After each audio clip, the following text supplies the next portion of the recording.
So the panelists I've brought in are people who have particular expertise. These are the pioneers in essentially in genomics. And luckily, many of them, all three of them, have recently taken interest in using that genomic information to study stem cells. So these are the people that, that work with stem cell biologists and who are using their own particular expertise to reveal and using new tools to study new stem cell lines. It's really kind of a small group of my heroes. So the speaker, I think Mostafa, would you go first? Mostafa Ronaghi is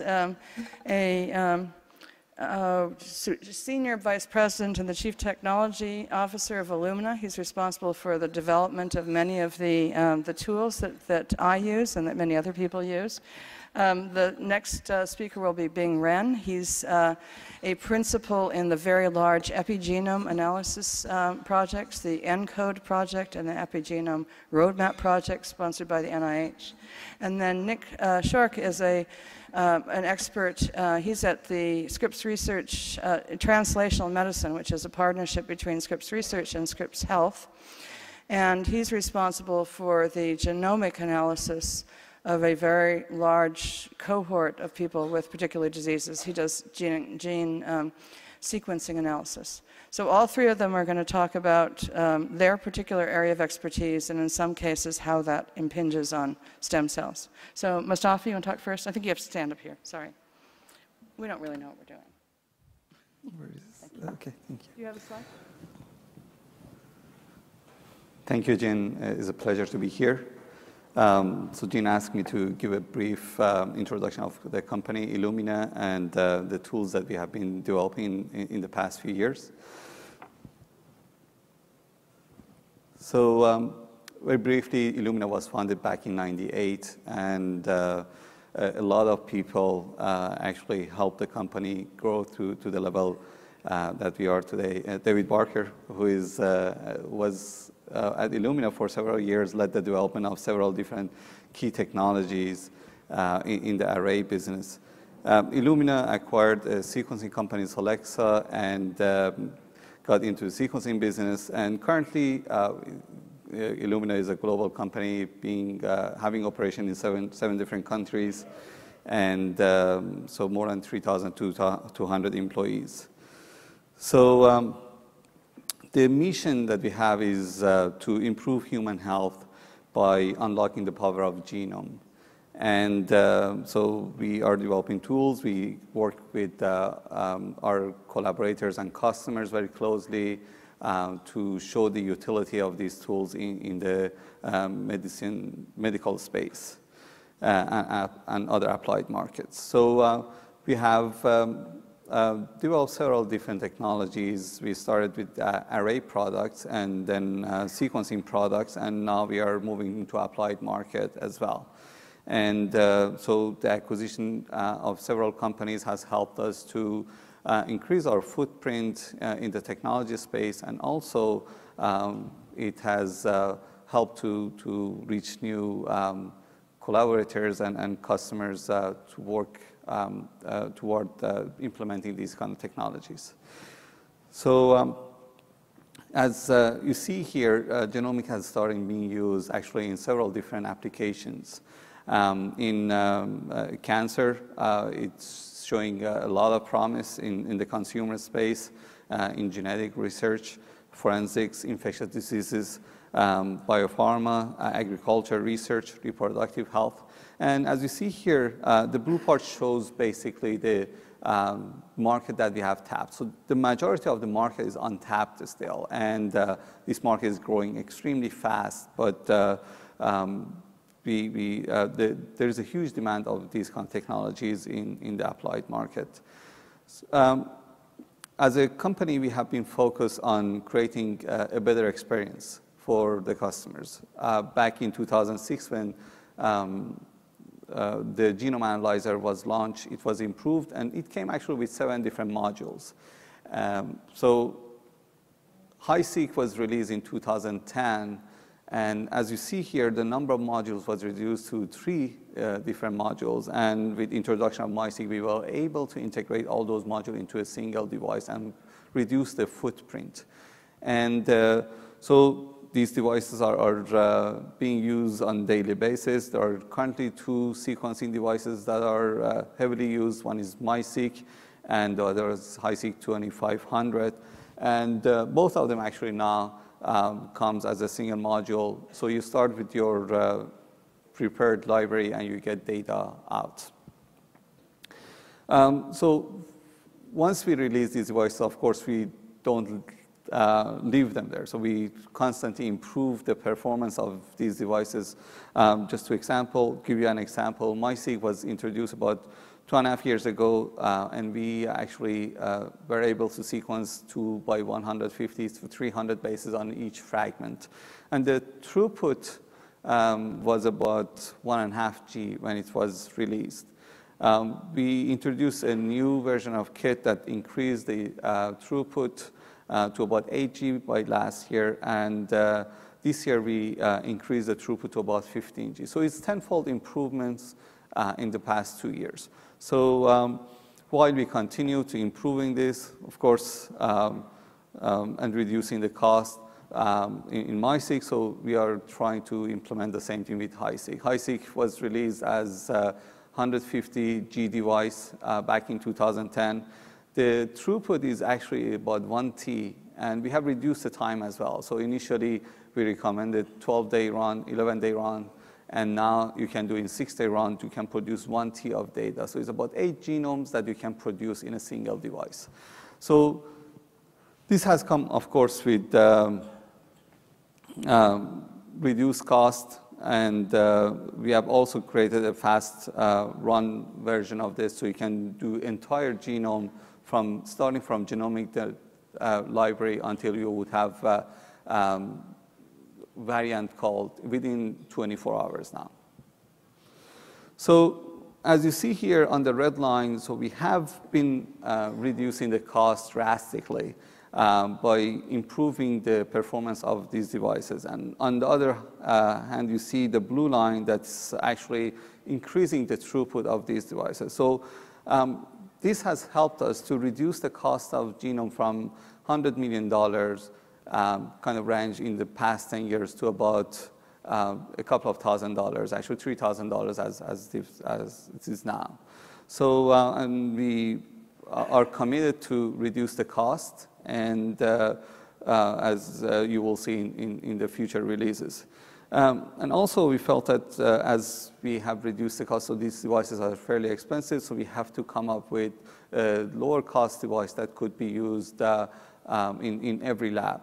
So it was that's why we introduced MiSeq into the space, as you see here. So MiSeq is trying to produce low-cost data for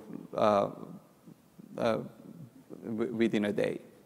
So when looking at the future, we really would like to bring the genomic to the mainstream, and we are committed to basically create an inline sequencer, what we call, so that you can drop a sequencer in a hospital like any other devices. So the blood would come into the device, and from the other side, you would get report out. And when you look at this, so we really need to have extraction on board, for example, library preparation on board, sample manipulation on board, and sequencing, as well as data analysis. So when we looked at this, we felt that a critical piece is actually to have very flexible and automatable sample prep. And we felt that digital fluidic would fill that gap, and we acquired advanced liquid logic. And advanced liquid logic would give us the flexibility to handle large number of samples and do very complex process in the library prep. So these devices will be, this platform will be implemented in our systems in the future, and so it will give us huge flexibility. As you see here, you can process many samples, many droplets simultaneously in the lower panel, as you can see here, and is extremely fast platform, and is fully compatible with our system. And we feel that with this, we are now equipped to create that kind of inline sequencer that we have been dreaming about. So at the company, we have a lot of organic growth. So on the left side, you see that these are the assays and kits that have been developed. And as of 2 weeks ago, we cleared actually next generation sequencing platform from FDA. And now it can be used in the diagnostic lab as well. On the right-hand side, we have been doing several acquisitions to prepare ourselves for the emerging market. Bluenome was an acquisition we made about 15 months ago, and then followed by Vernada, Molecular, Advanced Liquid Logic, and the most recent one was NextBio, which is doing larger scale data analysis. And going forward, I promise you that we will continue our cost reduction, because I think that we have a bit room to go, and we will have more integrated system. So we really want to have a better experience, to have more uneducated people running sequencing platforms. And we have a large interest in single-cell genomics. We have actually developed full genome sequencing from single cell and full transcriptome sequencing from single cell, and those are available through collaborations with the research department. And we are going to implement digital fluidic for processing large number of samples. And we have been also focused on epigenetics to reduce the sample input and drive the approach towards single cell analysis. And also with NextBio, we have aggregated large amount of data. There are more than 500 studies that we have made available to the stem cell community. So if you go to serm.nextbio.com, so there are actually 500 large-scale studies available for that you can do analysis for free. And that's all I have.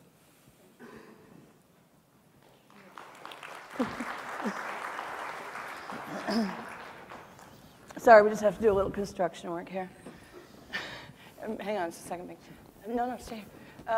The next speaker, so thank you. I wanted to point out that among those data sets that are going to show up that are on NextBio are the ones that I told you about. So if you want to look at them in more detail, if you go to serm.nextbio.com, right? Yeah, you'll find those data there archived. This is, the next speaker is being Ren. His specialty is epigenetics. And I don't think I mentioned that he's a professor at UC San Diego. All these people are local. We're very lucky to have them here. And he'll talk about some of the very large projects that he's been working on. Thank you. It's my great pleasure to come here and share with you my input on this very question in everyone's mind. That is, how do we utilize genomic tools to advance stem cell biology? As a way of introduction, I want to share with you first what my lab's research focuses on, and then highlight some of the challenges that I see in this field. In the last 10 years in UCSD, I have been researching one question that I think is one of the central problems in biology, and that is how a human genome directs a highly reproducible and yet complex developmental program. Answer to this question is relevant to many things, and highlight here is that we know to understand stem cell differentiation programs, we have to understand how DNA controls the differentiation. And it's only through understanding this process do we expect to have better and more effective ways to control the stem cell fate and to utilize them for therapeutic purposes. Research in the last half century have taught us that DNA regulates gene expression through a complex network of transcription factors. And these include, do I have a pointer? Let me see. Oh, yes. Okay. I'll just point here. So these are transcription factors that they have to work through a DNA by binding to specific sequences called cis-regulatory element and affect the output, transcriptional output of the genome. Research in the last 20 years have also taught us that DNA binding factors alone is not sufficient to instruct a reproducible and reliable transcriptional program. They also depend on other layers of processes. We call them altogether as epigenetic control.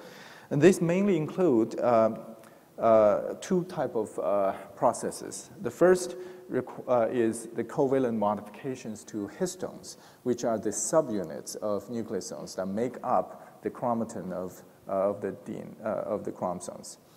And these include methylation of lysines, phosphorylation of serines, acylation of lysines, as well as ubiquitination of some selective lysine residues and histones. And altogether, there have been over 100 different types of modifications discovered in the histones so far.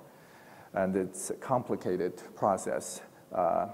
Second type of process of epigenetic control is modification to the DNA molecule. Most of that is the modification of cytosine by way of adding a methyl group to the fifth position of the pyrimidine ring. The covalent modifications of chromatin and DNA constitute epigenetic control, and these are actively researched area today. The challenges that we see as a field in the coming years are several folds. I list a couple of them that my labs has been interested in the last few years. And these include first finding out where the cis-regulatory elements are in the genome, how many are they, and what genes do they control. And secondly, with a better annotation of the cis-regulatory elements, we can begin to understand how sequence variations in such sequences affect output of the genome and affect the organismal traits such as diabetes and heart disease.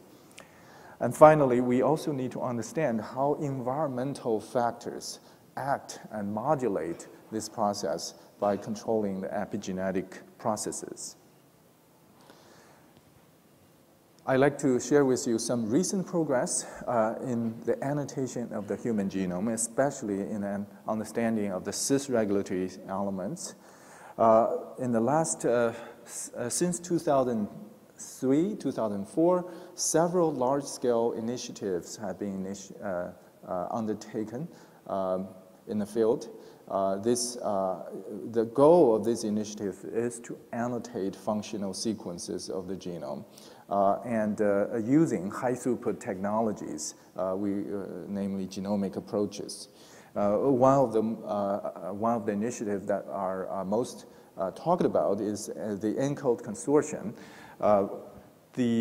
which was initiated 2003. I have been part of this consortium from the very beginning. The goal of this consortium is to identify functional elements in the human genome. The homepage of this consortium is here. Another consortium that was formed a few years later, but have been also going on for 5 years, is called the Roadmap Epigenome Project. The goal of this project is to annotate the epigenome of the human DNA, and using this epigenome information to understand the function of the human genome in different cell types. The common approaches employed by this consortium include several high-throughput approaches. The major one is called chromatin immunoprecipitation, followed by sequencing, also known as ChIP-seq. In this process, in this experiment, you use antibodies to pull out DNA that is associated with certain histone modification marks or DNA binding proteins. And then use the Illumina, We just heard about the high-throughput sequencing machine to interrogate what DNA sequences are associated with these histone modifications or transcription factors. And then you can, from that large amount of DNA sequence information, identify potential cis regulatory control elements. And from this type of analysis and others similar to this in nature, the Encode Consortium in the last 5 years have identified over a million potential cis regulatory elements in the human genome. This represents over 20% of the genomic sequences. And one of the major findings of this, or implications of these findings, is that it turns out that the majority, over 75% of the sequence variants that previously had been linked to human diseases, common human disease such as diabetes, are found to be localized to such cis regulatory elements. This basically directly suggests that the non-coding part of the human genome that controls transcription regulation may actually play a significant role in the pathogenesis of human disease. What's also important to know is that different type of cis regulatory elements are active in highly selective cell type or tissue selective manner. And it turns out that disease that are linked to specific, disease-associated sequence variants that are linked to specific type of disease are showing up in a select set of cis regulatory elements only active in the tissue that are relevant for that disease. For example, the sequence variants that link to multiple sclerosis are showing up in enhancers discovered selectively in immune cells. And similarly, sequence variants discovered in the cardiovascular disease are showing up in the enhancers discovered selectively in the hearts. So this indicates that by mapping out potential cis regulatory elements in the genome and figuring out which tissues they are active, we can also directly formulate potential mechanism for certain disease to form. There's additional challenges that we still face despite the mapping of millions of putative sequence elements. And one of those is to define the target genes for distal acting enhancers. And this is because many sequence elements act over a long distance in terms of linear genomic distance. And the reason they can do so is because DNA is folded in three-dimensional organization inside each nucleus. And even though two sequences might be far apart on linear distance, they might actually be close to each other in three-dimensional space. And it's this recognition that led us to postulate that if we can map long-range chromatin interactions inside each nucleus, we could better predict the target genes for distal acting elements.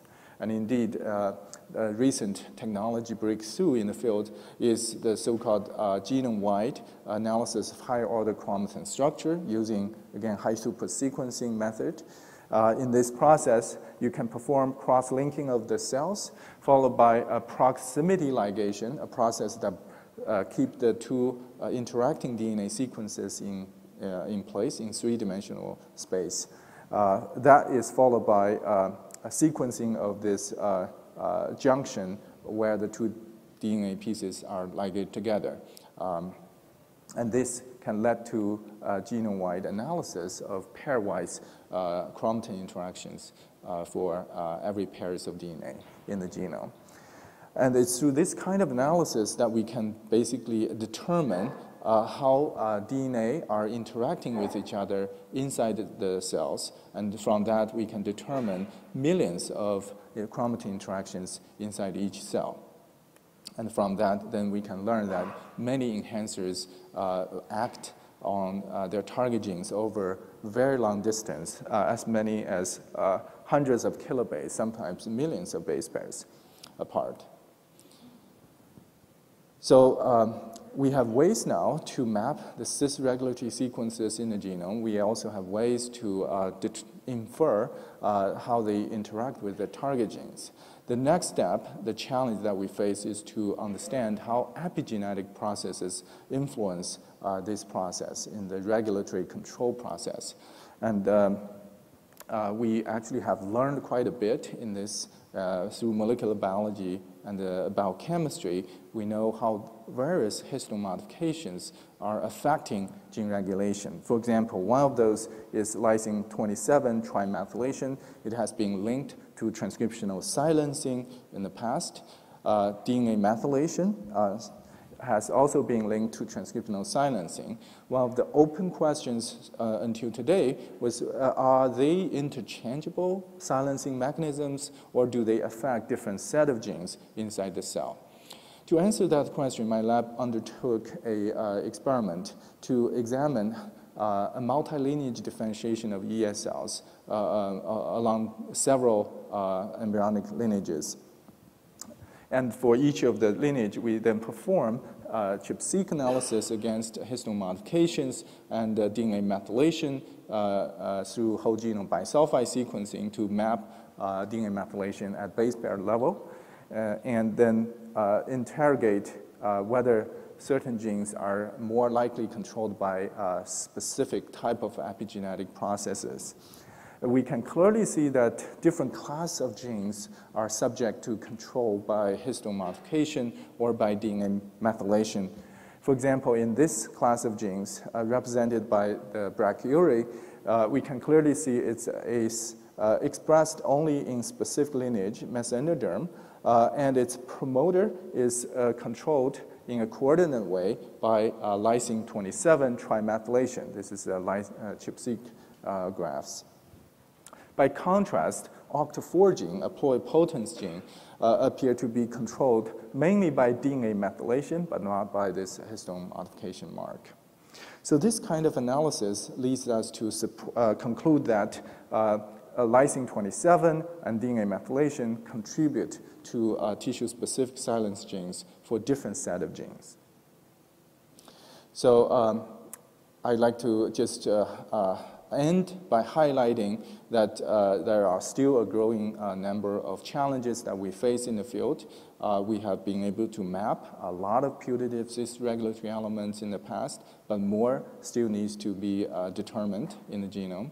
More complete picture will emerge in the next few years thanks to the continued effort of the Encode Consortium. We need to figure out how this element function together to control gene expression. We have ways to map out their putative target genes, but we need to develop better tools and better algorithms to predict how each element contribute to target gene expression. We also need to have a better understanding of how to integrate, of how epigenetic mechanisms to control the gene expression along with sequence transcription, specific transcription factors. Finally, I just want to thank my colleagues and funding agencies listed here. Thanks.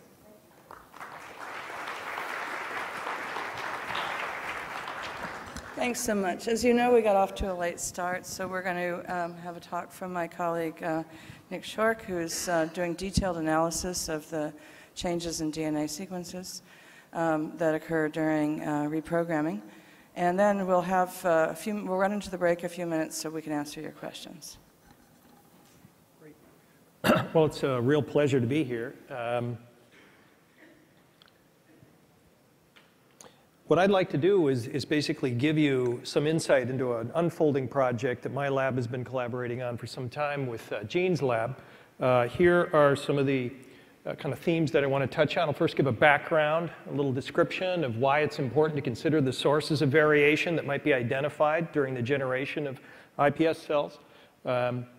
Talk a little bit about the experimental design to the study that we've been pursuing for a while and some of the analysis issues that I'm really going to focus on. and then give you a few conclusions, very preliminary in nature, because again, this study is unfolding.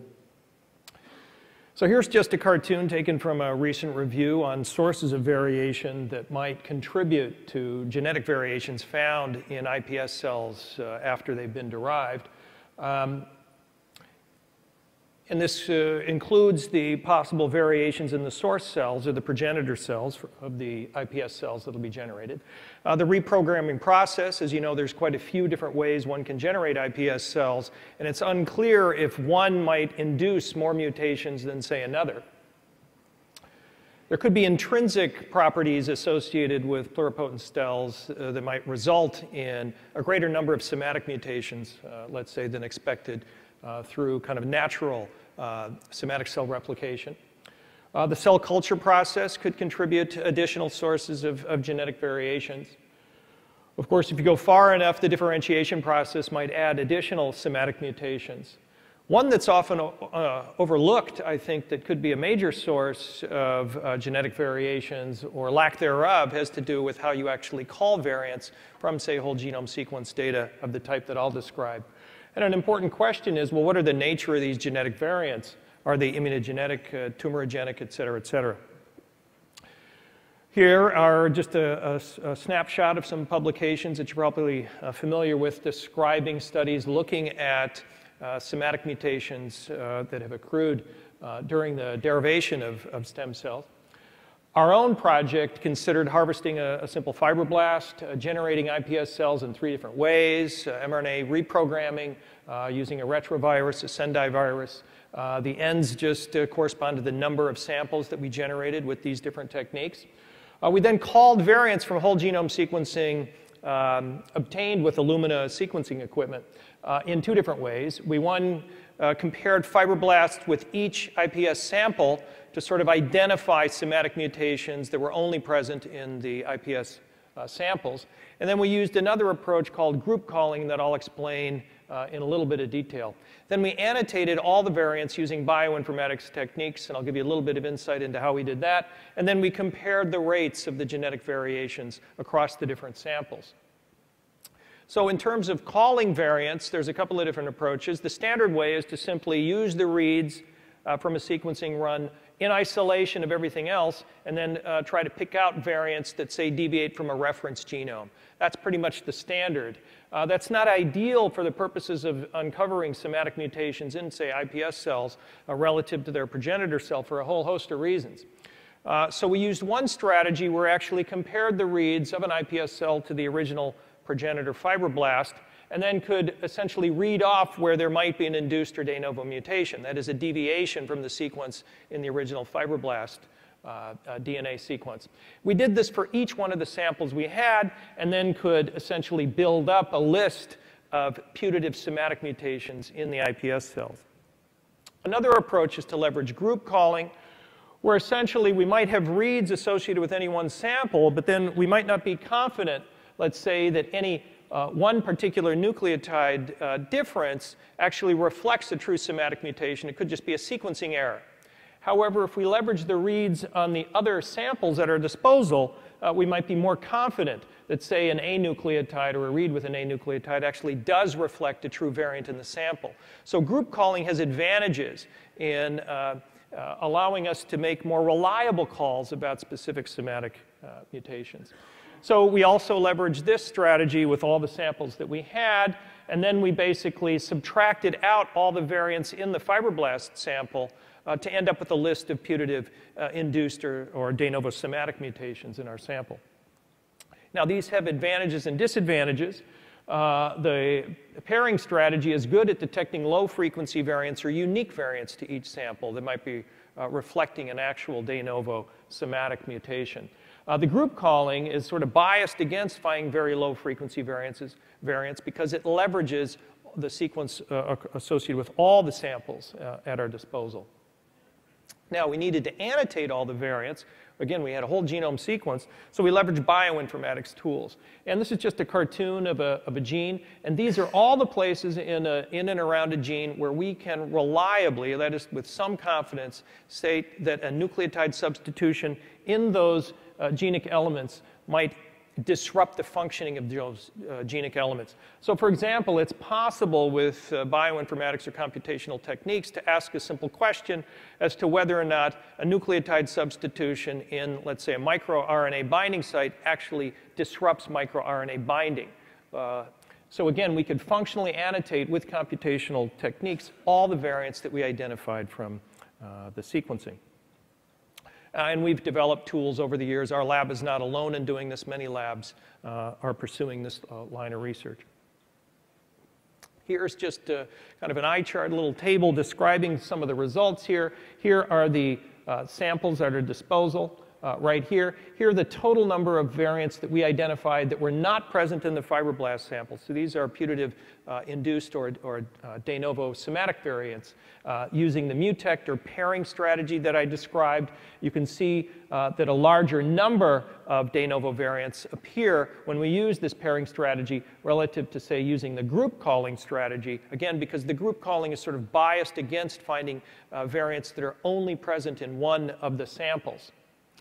Many of the variants identified, whether in the group calling or the pairing strategy, that were only present in the IPS samples that we had were actually shared across many of the IPS samples, raising questions about the origins of those variants. Now, we did, in fairness, see that one sample was a bit odd relative to others, and we're trying to figure out exactly what was responsible for that. Okay, so here's just a histogram describing the number of variants identified in each one of the samples as a function of the reprogramming technique that was used. And although it looks as though the different reprogramming techniques result in different numbers of variations, our sample size was small, but there is some evidence suggesting that reprogramming technique may actually impact the number of de novo variants that are observed in a sample.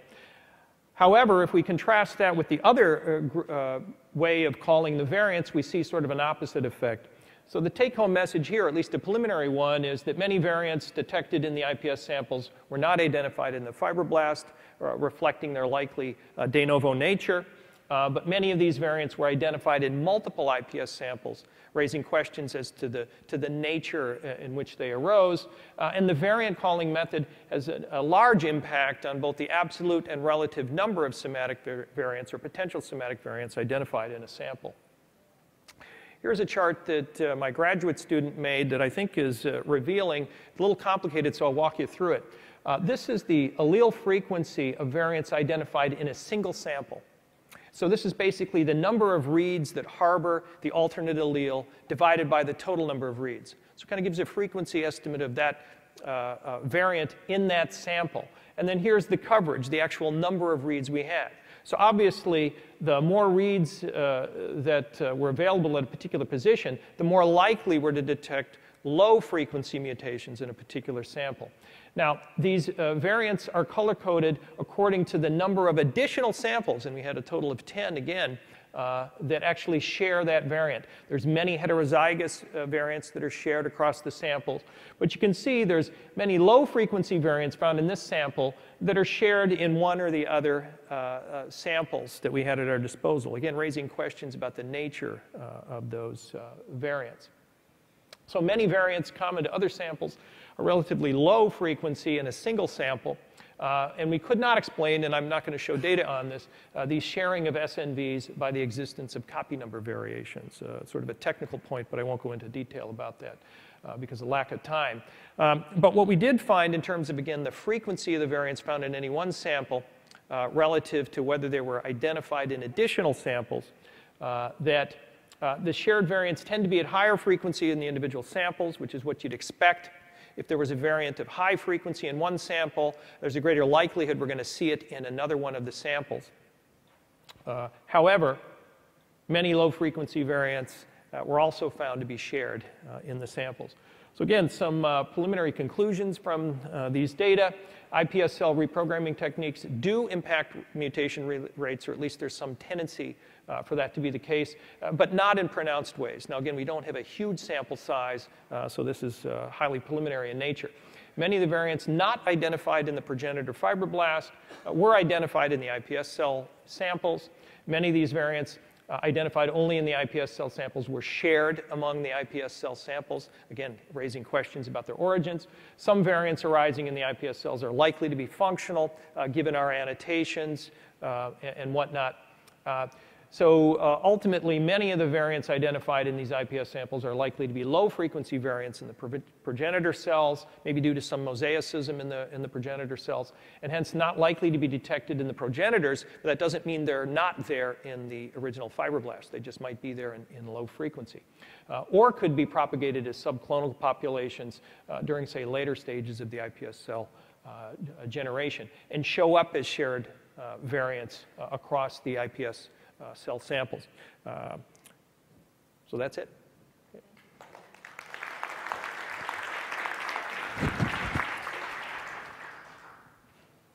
I think we can take a few minutes to take questions from the audience. Yes. Would you walk up to the mic? There was supposed to be a there's a microphone right there. If you'd walk up to that, that'd be great. Thank you.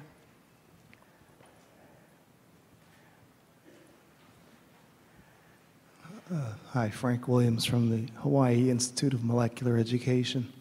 I had a question. Given the fluid nature of the nucleus, can one speculate that there's movement of the chromosomes, and therefore that the communication may be electrical binding, or is there some chemical messenger involved in the distance transcriptional aspects? That's a very good question. Let me address it from maybe one simplistic point of view, and that is there actually has been a lot of understanding of how chromosomes are arranged inside the each nucleus, and the central, well, the consensus emergent is that every chromosome occupies a unique territory we call chromosome territory in interface. And within each territory, the chromosomes are also compartmentalized into what we call topological domains.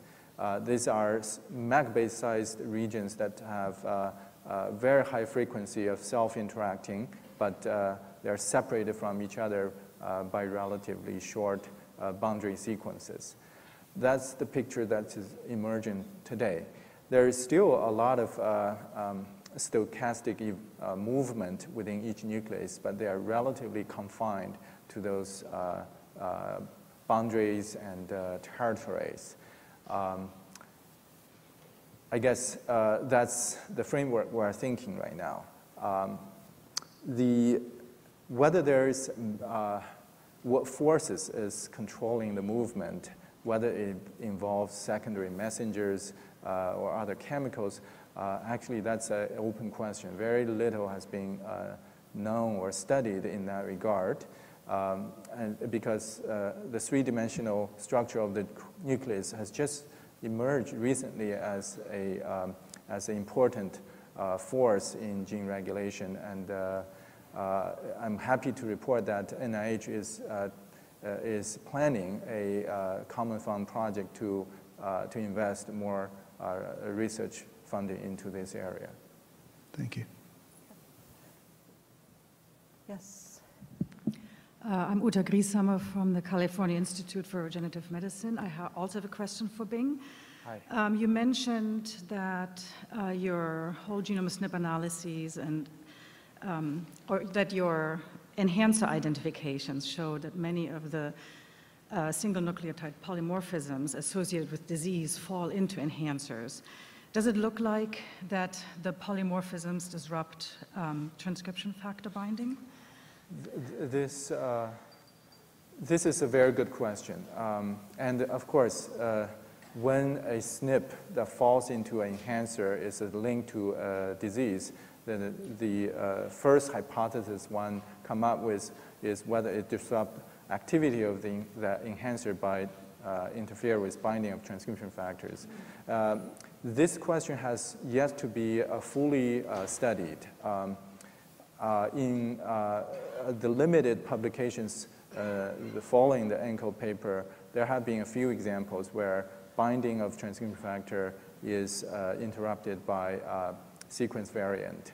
And that's consistent and supporting the hypothesis. The bigger question is whether that disruption can lead to transcriptional changes downstream of the target gene, and whether that changes actually contribute to organismal traits. And that requires a much more in-depth study. I think that's the current where this field stands. We need a lot of research to link specific mutant of sequence to phenotypic traits, and there's a lot of research to be done. A lot of it with stem cells, I think. Yes. Just one more question, please, and I'll let you go and take your break. Yes, given that it seems to be inevitable that we're going to get a bunch of mutations arising during reprogramming and expansion, what do you think the implications are in terms of whether it would be better to attempt to preserve clonality or to use a bulk pooled expansion approach for iPSCs for regenerative medicine applications? Yeah, so I think this project that Nick talked about is a collaboration with us, and it was, we weren't surprised to see there wasn't a lot of change that happened when the cells became reprogrammed, and that the changes that we saw didn't seem to be strikingly dangerous. The sky doesn't seem to be falling. However, there are some changes, and then there are also changes that occur during culture, which I talked about. I think we're at the stage right now where, and several groups as well as ours are trying to compare different culturing methods to see whether some of them are worse than others.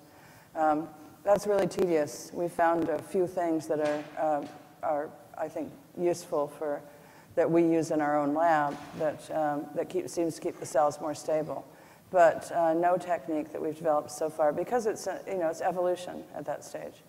So I think the important thing right now is to get people to look at their cells and to check their cells. We're happy to collaborate with people who want to do projects to see how their cells change with time, like we did with Chuck Murray. And I don't know, I think Nick's talk really spoke to how much we should be worried about these cells, about these mutations that we see. And we just don't know. And unfortunately, we probably won't know until we have clinical trials in humans and find out what the outcome is. So what I'm really hoping for is that when we go through with clinical trials, we gather all the genomic data we can about the cells that are going to be put in patients before we do so. So we may be able to trace back some adverse event to the genomic characteristics. Thank you very much.